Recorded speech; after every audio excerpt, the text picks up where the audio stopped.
Audra Grace Shelby served 9 years as a missionary in the Middle East alongside her husband and 4 children. In her first book, she takes us behind the Veils of Yemen.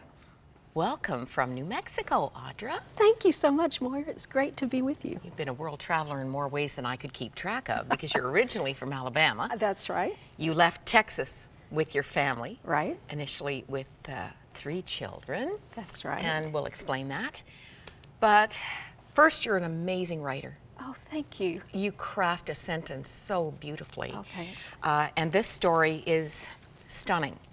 Before you ever get off the ground into a place I can't imagine choosing for missions, too scary, you had me on a cliff.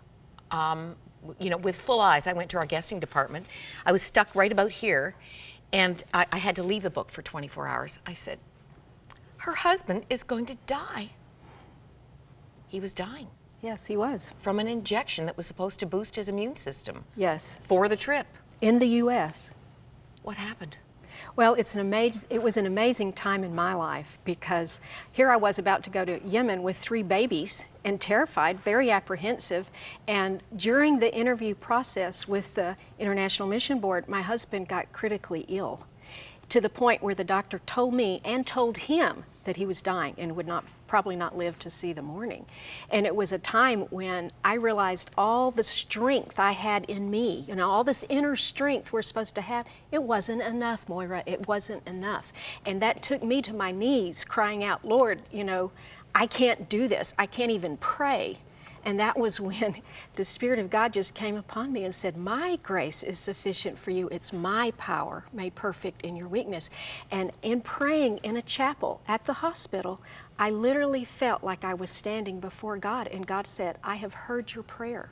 And within that hour, I saw my husband go from tossing and turning on the bed with 105 temp fever, 60/30 blood pressure, to start settling down. God had healed him. And I mean, this was no science. Nothing was enough to save him. The doctors had done all they had done everything. They couldn't figure out what was wrong with him at that point.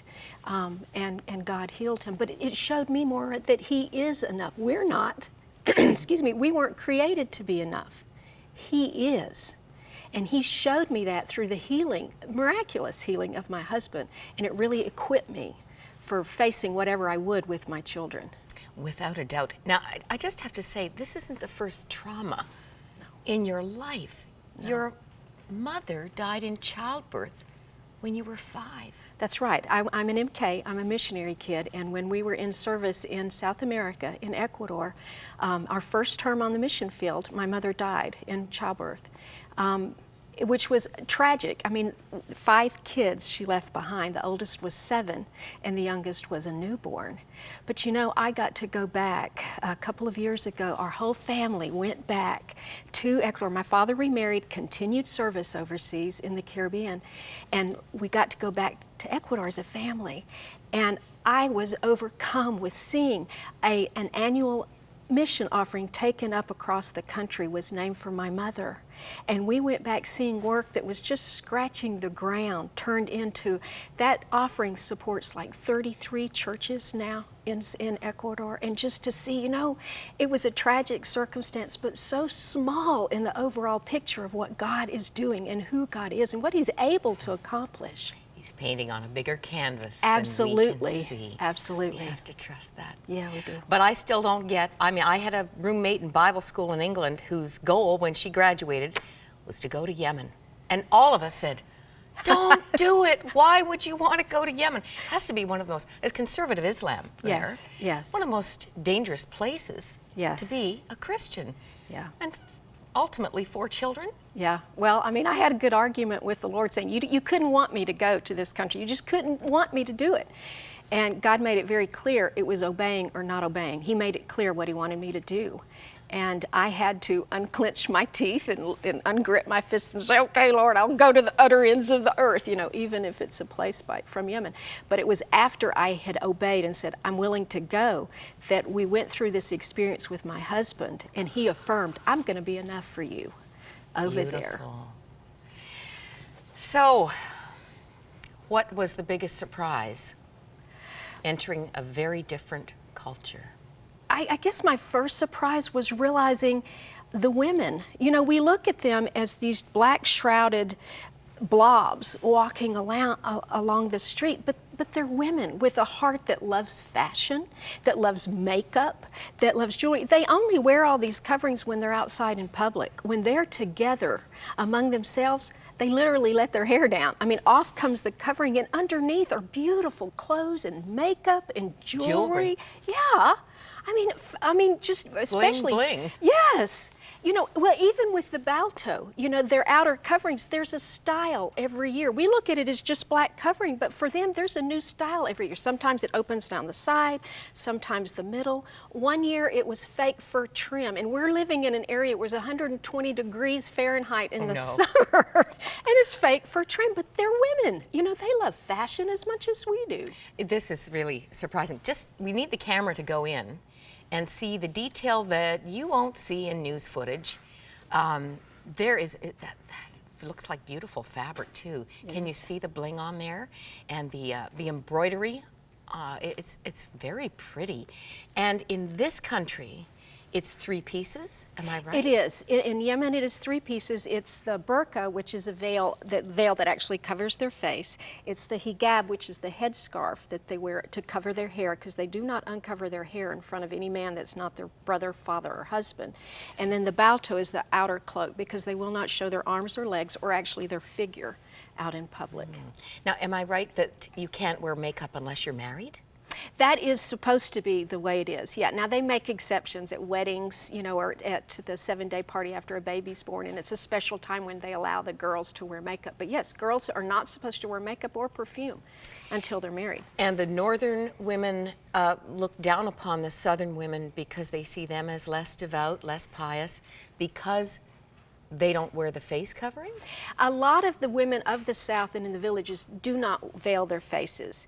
But it goes back to the Civil War. And in 1990, I believe it was, Yemen was 2 countries, North and South. And they united as one, and then there was a civil war. So there's still a bit of bias or prejudice between the North and the South, and one of the ways it comes out is that the Northern women consider themselves a bit more holy sometimes than the Southern women, because the Southern women do not veil their faces. Now, some do, you know, especially in more fundamental homes in the South, but as a rule, they generally don't. Now, did you have to wear all those pieces, Audra? Okay, first, I didn't have to wear it. Nobody made me wear it, but I realized from the beginning I could not portray myself as a devout, you know, godly woman if I dressed in a way that they consider immodest. And to them, it was immodest to show your hair or your arms or your legs. And these women, their husbands can have 4 wives, you know, so they're always looking at another woman as competition. And if I show up around their husbands dressed in a way that they consider vulgar and promiscuous, you know, how am I going to really relate to that woman? But I chose to wear the hijab to cover my hair because it is considered modest and pious, and I chose to wear the balto. I'm not Muslim, so I did not veil my face. But you know, I had even men stop me on the street and thank me for respecting their culture and dressing this way, and then they invited me to meet their wives. So it meant something to them. How wonderful, because your prayer at the outset was, Lord, help me get behind the veils, not just the fabric. Right. But the veil of ignorance about Isa. Yes. And who he wants to be in their lives. Yes. How did God do that? Well, it's amazing because in Yemen, it is against the law to proselytize and evangelize. But these women, most of the people we met had never met a Christian. All they knew about Christianity is what they had been told and what they have seen in American films. Okay? So when they meet me, and I'm not what I'm supposed to be, I'm not immoral, I don't cheat on my husband, I love my children, you know, why are you so different? And I talk about this in the book. One friend said, "Enti habuba, you're lovely, you're nice, and I'm not what I was supposed to have been." Well, then they start asking questions. Why? What's the difference? And just living and being with them, using opportunities when they wash and they perform their ablutions, say, our book teaches that man looks on the outward appearance. It's not enough to enter God's presence by washing on the inside. He requires us to be clean on the outside. On the outside. Right. Washing on the outside isn't enough. He requires us to be clean on the inside. And that's why Jesus came, to make us clean on the inside. So it wasn't by evangelizing, but by living and using opportunities and scripture and Bible stories to answer their questions and just to explain why we do what we do.